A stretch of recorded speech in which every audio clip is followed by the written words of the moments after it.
Hope, Cindy. Thank you. So good luck tomorrow. Thank you, Good Mr. luck President. tomorrow.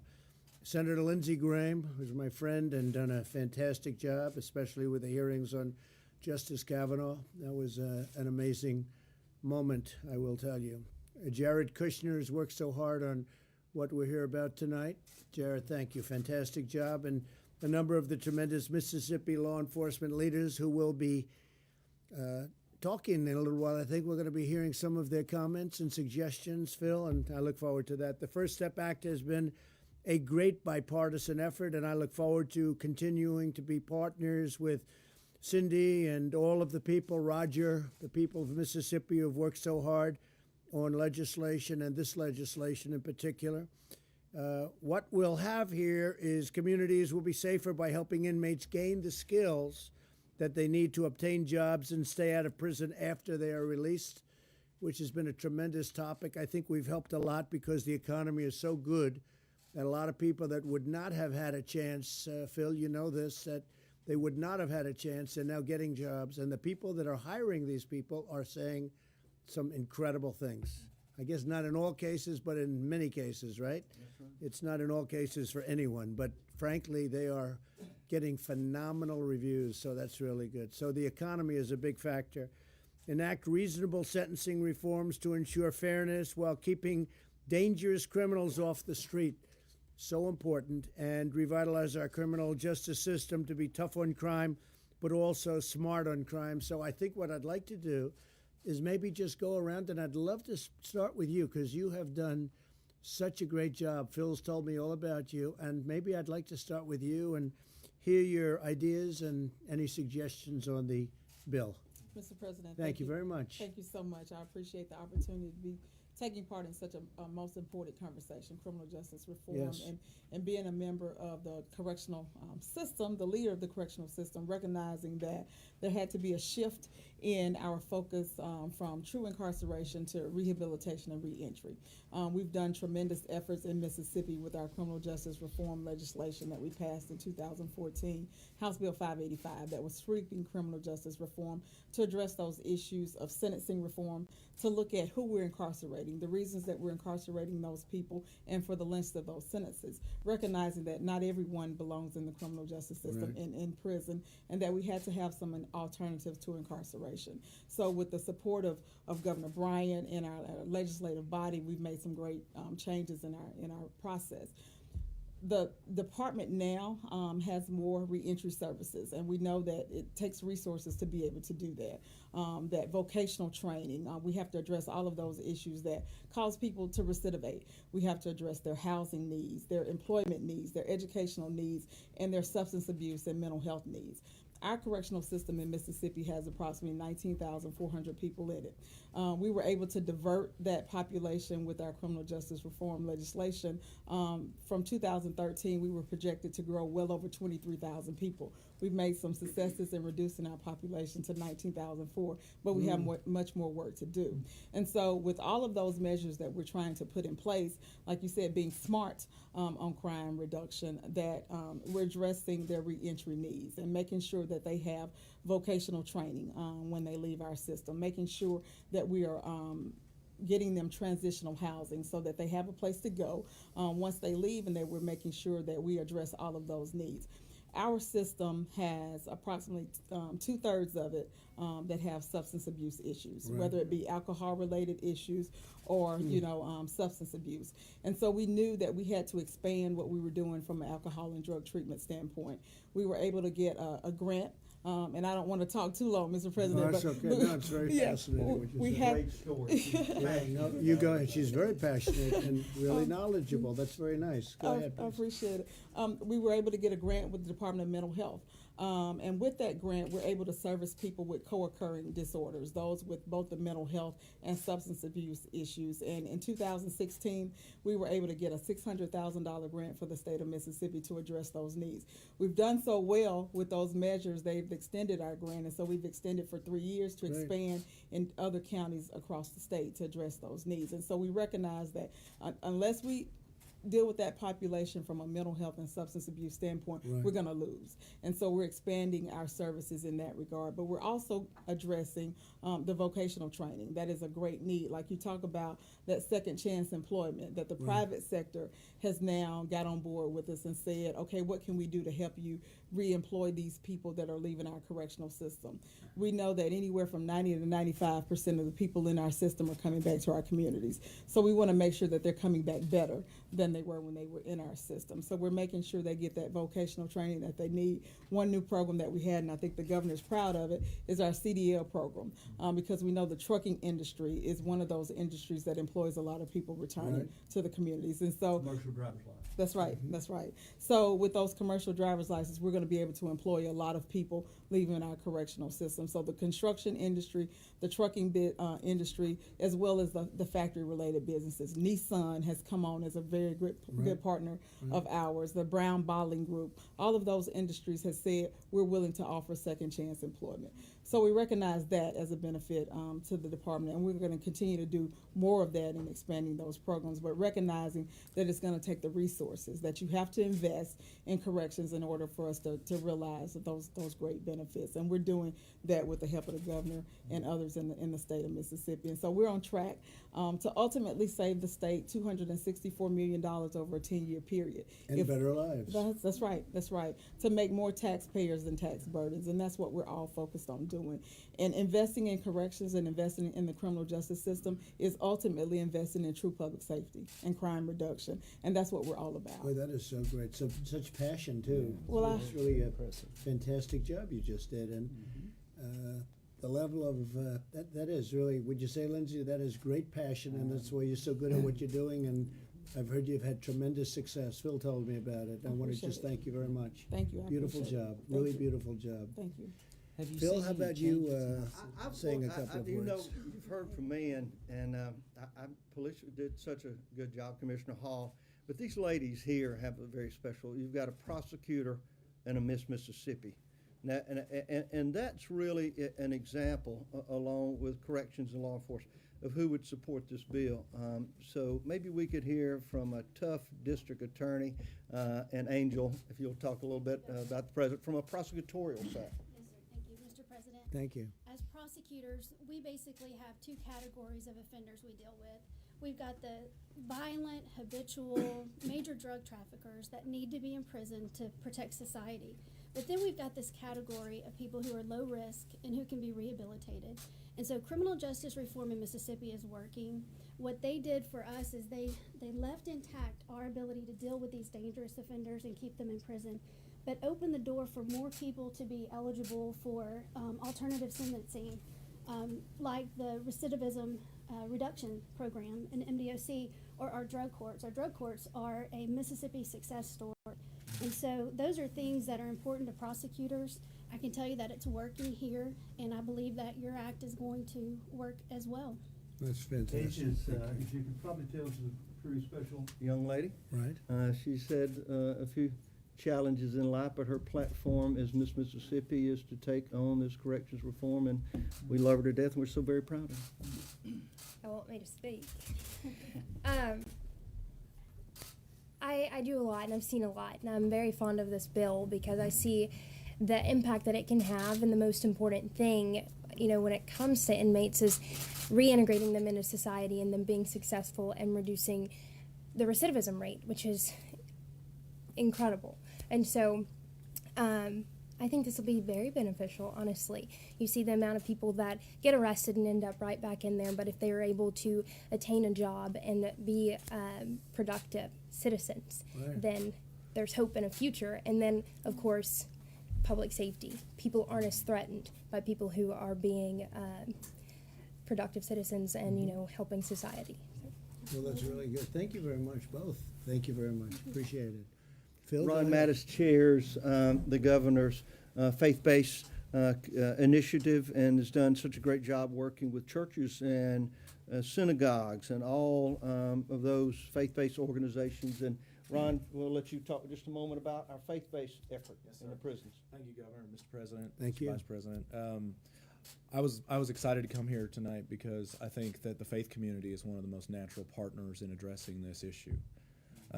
as I've traveled the state after the governor pioneered founding a faith advisory council in Mississippi, I've found a lot of churches who are involved in this process and were wanting more tools to be able to help these folks who are frankly getting out of the system and not knowing exactly how to become productive members of society. In some ways, the system created a glass wall where they could see what productive citizens are, and yet they couldn't fully participate because they don't have a place to live, or they don't have proper ID, or some of these just kind of basic things that go into being productive citizens.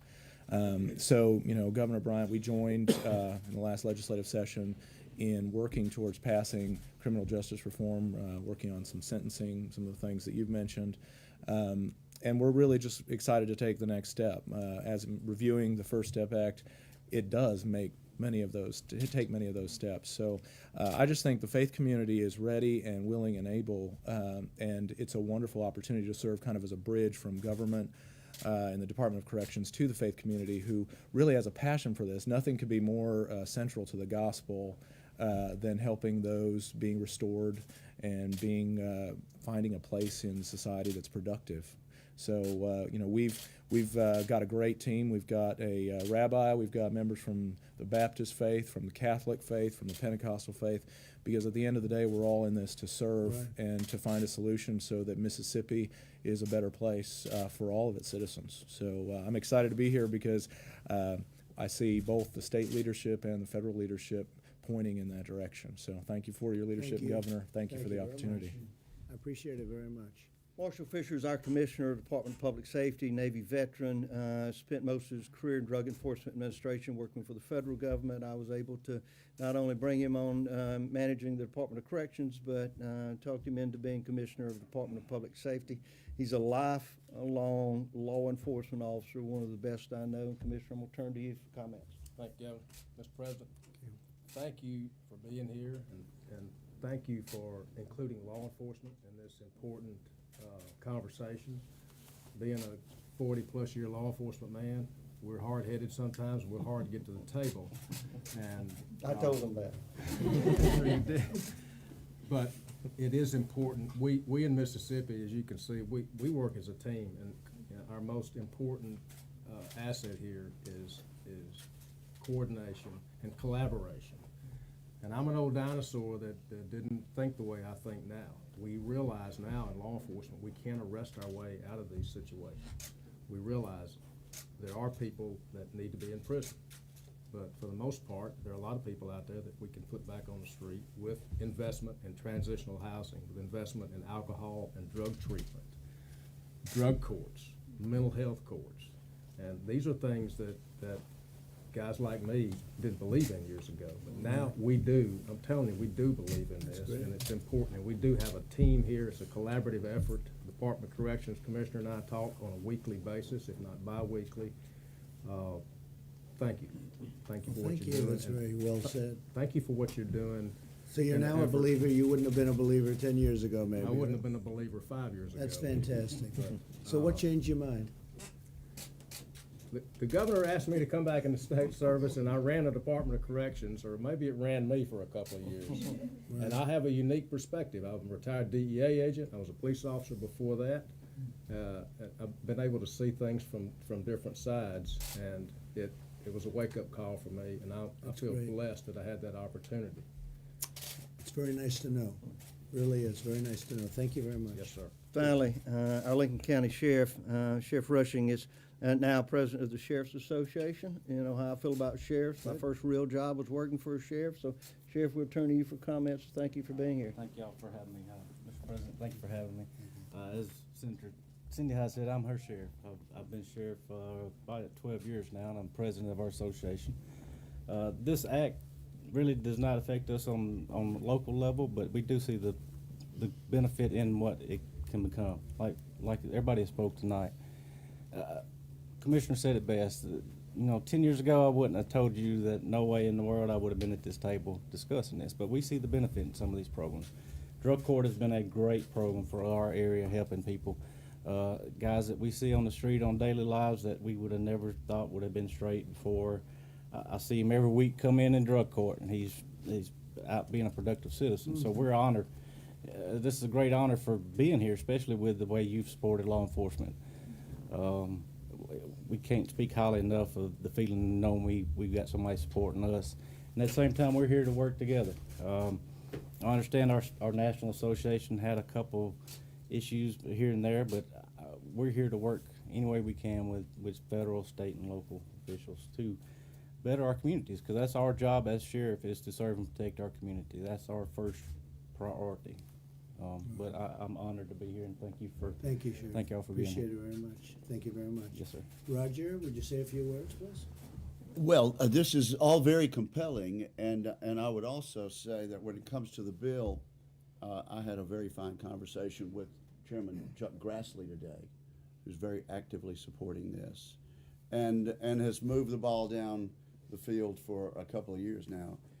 It's not hard. It's not easy to get a bill passed by both houses and signed into law. He feels like he's very close. I would also mention that I come from a background of my dad being a circuit court judge, the criminal trial court of highest jurisdiction in the state of Mississippi, and I remember a day when judges had more leeway to work with convicted persons, people who'd pled guilty, to size them up as to their ability for rehabilitation in a quicker way. We moved away from that, I'd guess, 2 decades ago, maybe when Lindsay and I first got to Congress, maybe a little while before under President Clinton, and that trickled down to the states. It's also impressive to me that this bill, through the leadership of Jared Kushner, has passed the House of Representatives in essentially the same form, and I'm impressed by that. And a few tweaks might have to be made, but I think Senator Hyde-Smith and I understand that there's going to be a real effort to see if we can essentially pass what is essentially the House bill with a tweak or two, and have this as an accomplishment of this Congress and this administration this year. So I commend the state officials who work with it every day. You've got the chief corrections officer of the state, you've got the chief law enforcement officer of the state, you have the clergy mentioned, you have people on the local level, you have a prosecutor, and you've got Asia with her own personal testimony and story, and it's quite compelling. Thank you, Roger. That's very nice. Cindy? Well, Mr. President, as I've said many times, there's 2 types of inmates.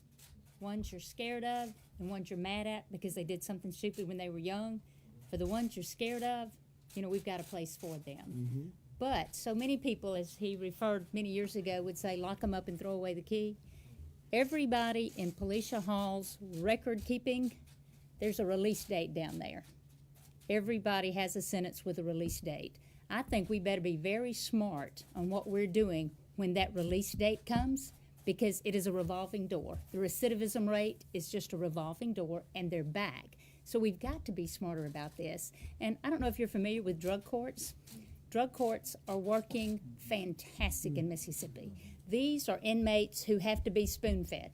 They have to come once a week. They have to be tested for drugs. They have to tell the judge, are you employed? Are you paying your child support? Did you do anything over the weekend concerning drugs?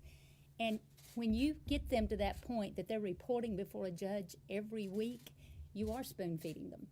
But the best thing about that is, because of this process, if they test hot for drugs, or if they violate anything, a provision of drug court, they go to prison right then. Am I correct on that? Unless it's changed. And the original law that I helped pass as a state senator, there is no motion. The rest of the drug court participants, they see them put in an orange jumpsuit, they see them shackled, and they go out the door, and the next stop is prison. So you've got their attention, but it's people you just have to hold their hand every step of the way. So drug courts are phenomenal in Mississippi. Well, thank you, Cindy, very much. Appreciate it. And good luck tomorrow. Thank you. Big day. I'm passionate about this. Jared, how about saying a few words? You've worked so hard on this.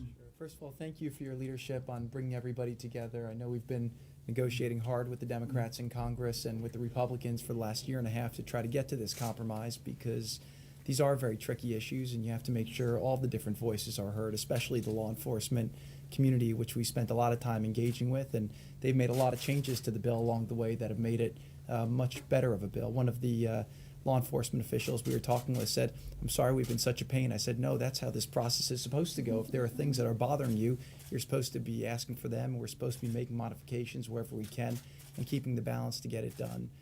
When you put something into law, you never really know how it's going to turn out. But one of the great advantages of a law like this is we've based it on a lot of what's been done in a lot of the states like Mississippi. So I'm very confident that hopefully we'll get this passed, and I'm very confident that that it will be very successful in accomplishing the objectives of lowering crime in communities, helping people who have made mistakes in their life have a second chance or a third chance. But I think these programs will really make a difference for those people. And then also hoping to help us at the federal level reduce some of the money we're spending on housing people and putting that into the front end to make sure that we're preventing crime on the streets in the first place and putting the money with law enforcement and a lot of the areas that make a difference. So I think we all want the same thing. We want safer communities. We want people to have better opportunities and a better life. And also the point you made before is very true too. In a very tough employment market, we have record low unemployment now because the economy is doing well. We need workers. And so we've got a lot of people who are dying to be given a chance. And I know personally from my experience dealing with people who have been given that second chance, they don't take that for granted because they know that that comes with a lot of responsibility to the other people who they were in prison with, knowing that if they do well, it will make their employer more likely to potentially hire somebody and give a second chance to that person. If they screw it up, they know that it means that their friends and the people who they went through the system with will have a lower probability of getting a chance like they got. So I think this is really great legislation. I think it shows that people in Washington are working hard to really do good for the American people. And again, I don't think this could have gotten to where it is under any other president other than you. So really thank you, and thank you to the Vice President for your leadership on this, and thank you to Governor Bryan and all of you for the great work you've done in Mississippi to really make this happen. That's very good. Lindsay? Well, it'd be a great way to end 2018. I hope we can bring it to the floor. We'll get 80 votes if we do. There's always a reason to vote no, but this is to the people of Mississippi, you should be proud of the folks at this table. This has been an amazing turnaround of how you approach incarcerating people. And 10% of the people in jail are at the federal level. And Jared, if this ever happens, it'd be because of your dogged determination. And when you jumped on board a couple of weeks ago, Mr. President, everything fell in place. So I'm hoping if Chuck and Mitch are listening, let's vote in the next couple of weeks. Let's end 2018 on a good note. I've been a prosecutor, I've been a defense attorney, I've been a judge. And now's the time to look at what's not working. And I promise you, if you keep doing the same old thing, you're going to get the same old outcome. And the people in Mississippi showed us, if you do something different, you'll probably get a better outcome. Well, thank you very much, Lindsay, and thank you for working on it. All of you, everybody in the room has been incredible. And I think what I'll do is I'll finish up with our great Vice President who has worked as hard or harder than anybody, other than maybe Jared, right? I think we have to say, Jared, you really have been. You really pulled it together, and it's been very popular. Some very strong law enforcement people have called me. They said, we love this. This has been, and you go to the state of Texas. You know, you think of Texas as a tough law and order state, and they've done it, and Kentucky and Georgia and a lot of great places. And the job you've done, Phil. So it's become really very popular. I hope they get a vote, and I think it's going to be bipartisan. And Mike, what do you have to say? Well, thank you, Mr. President. And I think it's very clear, especially to the law enforcement and corrections leaders here, that this is a law and order administration. This president has supported law enforcement with resources and respect, and will continue to. I can promise you that. I checked the statistics today. FBI's unified crime reporting. Violent crime is down. Murder is down. We set a record for prosecuting violent criminals last year. But from very early on in this administration, this president recognized that the cycle of recidivism, where Within the first 18 months, 30, in some cases 40% of inmates are back in prison is a challenge in our communities and a challenge that we need to confront with creative approaches. And I think one of our very early conversations, Mr. President, was about our efforts in the state of Indiana at criminal justice reform. And I want to thank Governor Phil Bryant for being such a great example of this on the national level and working so closely with you and with the administration in sharing what Mississippi has done here. What I would say to each and every one here is that this is a president who believes that breaking the cycle of recidivism for certain inmates that are qualified, with job training, with transitional housing, with access to faith-based and character-based programs that give them a way to take that first step to living as law-abiding citizens, is a pathway towards safer communities and more secure communities, and it's consistent with this president's commitment to law and order. So I'm grateful to Senator Wicker and Senator Hyde-Smith and to Senator Graham for their expressions of support for this legislation. We'll be back on Capitol Hill tomorrow, and Mr. President, we'll be carrying your strong support for this legislation and your desire to see the Senate act and act before the end of this year in getting this bill to your desk and really taking a first step toward a fresh start and a second chance for Americans who are currently in our correction system, but given the right tools, given the right transition, given the right educational opportunities to be able to choose a better path, a better life for their lives and for the safety and security and betterment of our communities. So thank you for your leadership, Mr. President. Thank you very It's an much, honor to be Mike. here with you. Such great progress has been made, and a lot of people are shocked because when this began a long time ago, really, they've been trying to get it for years, but we're at a point now where we have a chance to take a vote. I think you're going to get, as Lindsay would say, 80. I don't know if it's 80, but maybe if it's 60, that'd be okay too. But actually, would be disappointed. You want to know the truth. I think we want to see that support because really, it's going to be tremendous support. I really think it's going to be. Mr. President, Yeah. a lot of families. It'll be a tremendous thing for our country. So I want to thank you all. Fantastic job, everybody. Appreciate it very much. And we will see you, and hopefully we'll have a little celebration in Washington fairly soon. This will be terrific. And good luck to everybody, and good luck to you tomorrow. Well, we're talking to him, and we're doing a count, and we want to make sure that we have the votes because we don't have to bring it if we don't have the votes. But from everything that we're looking at right now, we have more than enough. So at a certain point, we'll have a talk. But if we have the votes, I'm sure that we'll be voting. Mr. President, is there anything, sir, that you can do to negotiate with McConnell? Do you have leverage in any way? Can you threaten Well, him? I don't need leverage. Look, he's a friend of mine. He's a really good guy, and I think he believes in this also, and he wants to make sure, like I do too. I want to make sure we have the votes, but we're looking like we have the votes as of right now, and maybe an abundance of votes. So I think we'll be okay. I think we're in pretty good shape. What do you think, Lindsay? I think you're right. Have you changed your mind? You heard law enforcement officials today talk about changing their minds in the last 5 or 10 years. What did you think about criminal behavior 10, 15 years ago? Have you changed your mind? Well, I think a lot of people have changed their minds. You know, it's a more modern system. It's a different system. When you see the tremendous success they've had in Texas and in Kentucky, where they've had great success, and in Georgia, where the governor's been speaking about it like it's almost a miracle. When you see one after another, and then you see Governor Bryant talking about it the same way. I mean, so many things are, now nothing's perfect, and it's a very complex subject, but I would say that a lot of people have changed their minds. I mean, my mind was never made up one way or the other. My mind was just on very strong law and order. But this is actually a part of it. And if you look at some of the people that are most supportive of this, I was going around, like as an example, Chuck Grassley and Rand Paul and Mike Lee and some people that you wouldn't necessarily expect. It's very impressive.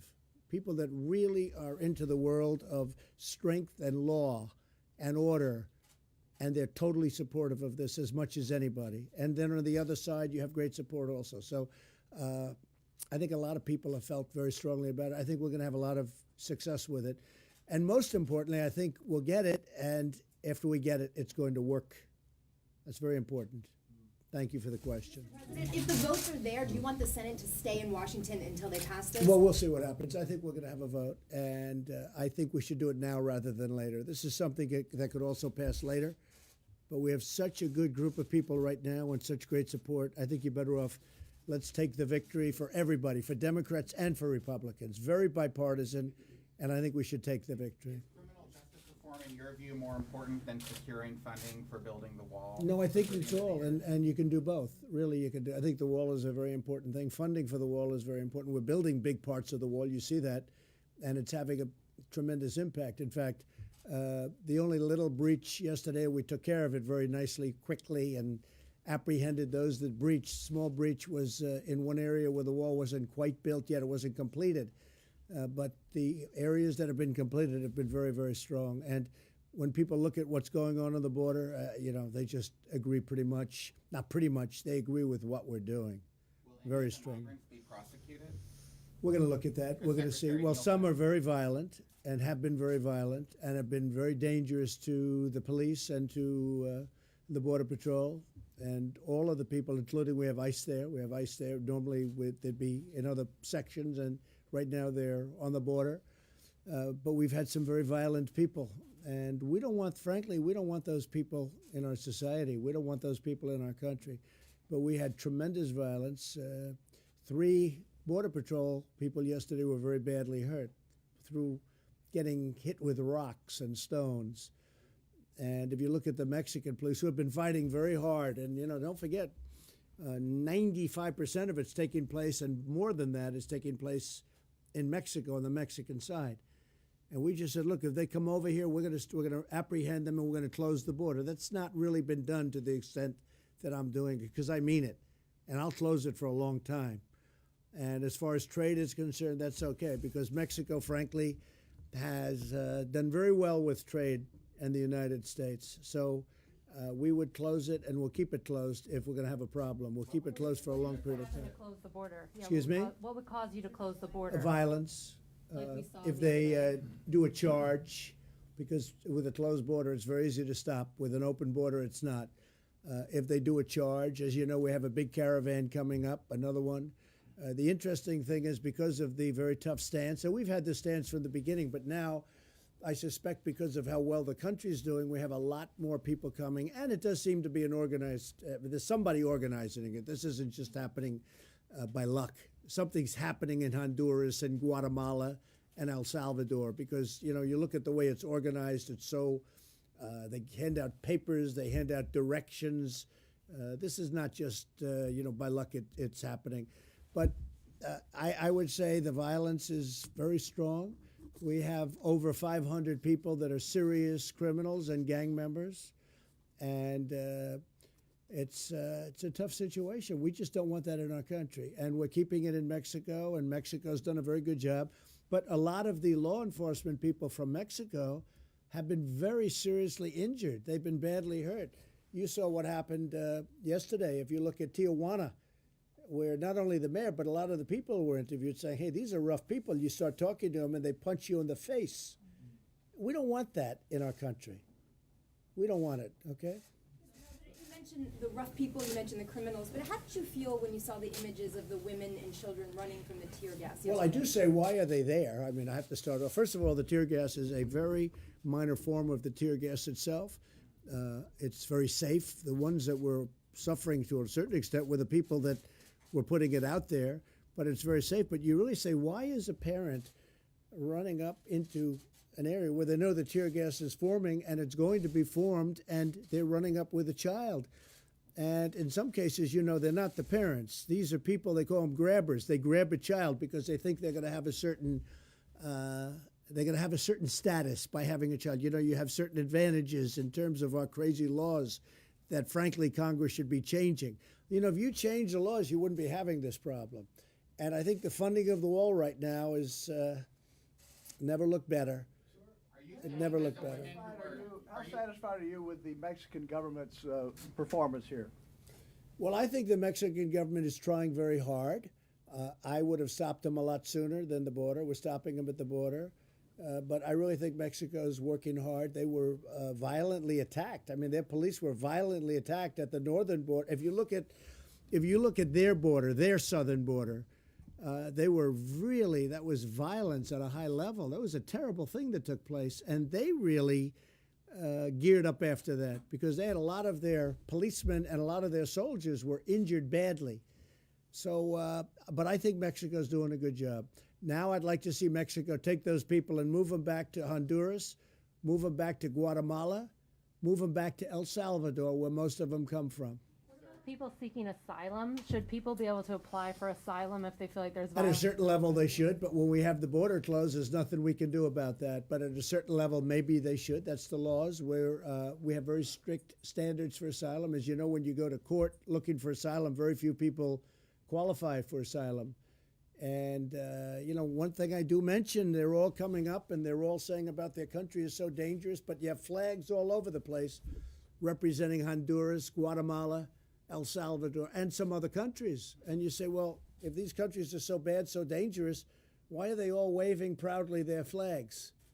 People with women and children, they're applying for asylum. should Well, they if be you able to look, the apply at percentage border of women and children is very small relative to young men coming in. And you have a lot of gang members coming in. And we have over 500 people, and you know that, and they have lists that are criminals. And we don't want the criminals, and we don't want people in that don't come in legally. So we're working very hard. People are not coming into our country. They have not been able to breach. They're not going to breach. And if they do breach, they get arrested on the other side. It's a very small event. But we do appreciate Mexico working hard, and we have a very good relationship. I have a very good relationship with both the past and the current, the soon-to-be current leadership of Mexico. In fact, Mike is going to the inauguration. And we've worked very closely with the future president of Mexico, and I think the relationship will be good. But we'll see. I mean, we're going to see. But if it's not good, we're just not going to be trading very much. We're not going to be trading with Mexico. This is your second trip to Mississippi. Excuse me? This is your second trip to Mississippi in the last several months campaigning for Senator Hyde Smith. Right. Why is Mississippi, in your view, obviously so important? Well, I get along very well with the people of Mississippi. They like me and I like them. I mean, as you know, I won by a tremendous amount. I don't know how many? 18 and a half points. I'd say that's a lot. And I think when you win by 18 and a half points and you're running for the Senate, you say, Mr. President, do you think you could come up and give us a hand? I really think that Cindy is doing very well. I know the state very well. I like the state a lot, and I think she's going to have a tremendous victory tomorrow. And frankly, I don't want to take my chances. We did very well. The press has not wanted to talk about the Senate, but if you look at the Senate, we did, I mean, I won't say historic, but we did numbers that were shockingly good. You know, we're going to end up, if Cindy wins, we end up at 53-47. That's a big improvement from where we were. And, you know, people talk about the House. Now, don't forget, with the House, I didn't campaign for the House other than if somebody happened to be there. There's just too many people. But where I did campaign, like in Kentucky, where we went with Andy Barr, who was down by 6 points, and he ended up winning against McGrath, who was a tough opponent. He ended up winning after I left, and so many other places. Plus, we had tremendous success with governors. I mean, you look at Ohio, you look at Florida, you look at Georgia. I mean, Georgia, you know, as you know, President Obama was there, Michelle was there, Oprah was there, and I was there all by myself. And in all fairness, Mike went also about 4 times. That's true. I had Mike, and they had Oprah. I'll take Mike. President, you used the term grabbers earlier, and I just want to be clear that I understand what you're talking about. Are you suggesting that the women who were photographed yesterday at the border with children were grabbing those children? No, but it's a term that's used because, as you know, many people, it's a very violent, horrible thing, but they feel they have an advantage when they're with a young child, and they're called grabbers. Well, that's a term I've heard, but that's what they're called, grabbers. They grab a child because when they have a child, they feel a lot safer. And I don't know who was there yesterday. I will say this. When you know there's going to be potential violence, you know there's going to be tear gas or something, you don't take your child and bring them there. So I can't tell you that, but I can say that all over the border, you have a lot of grabbers. You have a lot of people that grab children, and they have no idea who these children are. They're not parents. They have no idea. And frankly, to release the children to these people is a disaster. And just about that, by the way, the releasing, if you look at President Obama, if you look at other presidents, they've had the same. You know, these laws have not been changing every 24 hours. In many cases, they should because they're so bad. But these laws have not been changing. They were the same for President Obama. They were the same for President Bush. And it went back quite a ways. But we're doing a great job. We're very, very tough on the border. And I think that's what people want. I guess you could have open borders. But if you want open borders and if you want everybody to pour into our country, I would really have a great suggestion for you. Vote Democrat. Because that's what they want. They want open borders. About the Mississippi race, there's a sense here, that especially when you talk to Democrats, that race is a major theme. Well, I hope it Comments isn't. that Senator Hyde-Smith made. Do you think that that comment about public hanging was appropriate? First of all, there was an apology made, and I heard that loud and clear. Second of all, really, it was something that was said, and it was a little flip. And frankly, I think that Cindy, when I spoke to her, she called me. She said, I said something that I meant exactly very different. And I heard an apology loud and clear. And I also know Cindy, and I know her very well. And I've gotten to know her over the last period of time as a senator, as a very, very talented United States senator. And I know where her heart is, and her heart is good. That's not what she was meaning when she said that. Mr. President, how's your Attorney General search going? It's going well. It's going well. In the meantime, we have somebody that's a very good man, Matt Whitaker. But it's going well. We're looking. We have a lot of people want that job. It's a great job. If you're into the world, we have a lot of law enforcement in here. And I'll tell you, every one of them wants to be the Attorney General of the United States. Every one of them. I could take these guys over here. How about you guys? All right? Here's a man. He'll take it. He'll take it. We have a lot of good people. Sheriff, you'll take it, right? So we have no dearth of talent. I can tell you that. No, we're looking at some people, and I and a lot of other people, by the way, have tremendous confidence in the meantime of Matt Whitaker. He's a tremendous person, and he's a great gentleman, and he's really liked and respected by a lot of people. Are you close to a deal with the incoming Mexican administration to keep asylum seekers? Well, I don't on want to say that, but we are having great talks with them. As I said, Mike and Ivanka and some other people are going down to the inauguration, and they look forward to it. It's going to be, I hope, a beautiful day. And we're getting along very well with the incoming. We get along well with the, past administration. We're doing very well with the incoming administration. And I like them a lot. I must say, I've spoken to them. I like them. We get along. I think we have some views that are a little bit different, but maybe they're becoming joined. But when it comes to the border, it's not a question of incoming or past administrations. We're closing the border if we have any problem.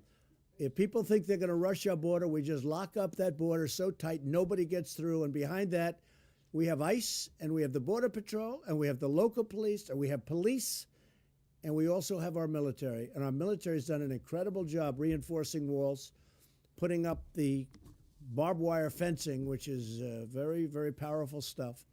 Nobody's gone over the barbed wire fencing. Mr. President, did Mexico actually agree to keep asylum seekers in Mexico while their cases are being processed? What was the back and forth? Well, no, very serious talks were had and are currently being had also. Did they break down at one point? No, not at all. No, we're talking very seriously. Look, it's important to Mexico because we are a tremendous trading partner for Mexico, much more so that way than the other way. I mean, Mexico, frankly, on trade does much better than we do with them. So when we close the border, I mean, it's much more painful for Mexico than it is for us by a factor of maybe about 10 or more.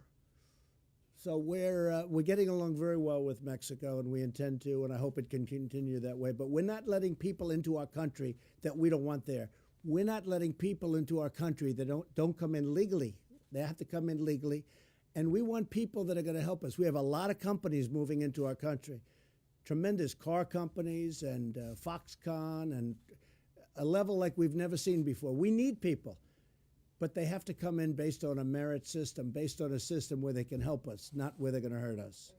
President, Sorry, Jill, go Yeah, ahead. go ahead. You also told us in Mar-a-Lago that you were planning to interview potential new members of your administration. Which positions did you interview for? And Well, I have those- certain.